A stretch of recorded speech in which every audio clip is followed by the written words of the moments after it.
On se trouve ce matin dans le Salon Bleu et dans la salle Lilonge-Queux à l'Hôtel de Ville. Ce sont des animations qui sont proposées au personnel de la ville de Limoges et du CCAS pour sensibiliser au handicap.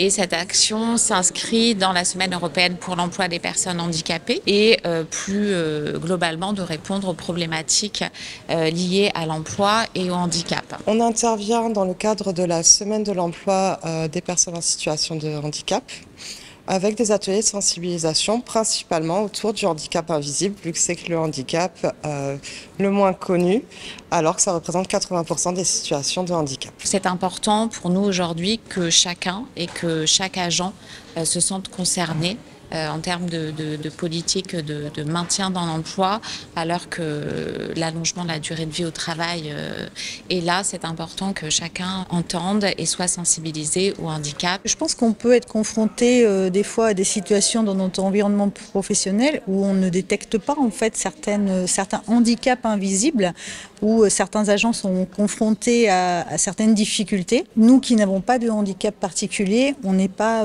je dirais, suffisamment sensibilisés pour reconnaître les handicaps. Quand on n'a pas l'information, des fois on ne comprend pas certaines attitudes ou le fait que certains agents ne comprennent pas en fait certaines données qui leur sont fournies. Quand on participe aux ateliers et que la dyslexie, la dysorthographie, qu'on se rend compte à quel point il est difficile de lire un texte pour des personnes dans cette situation, on est loin d'imaginer ce que ça peut représenter pour elles en fait.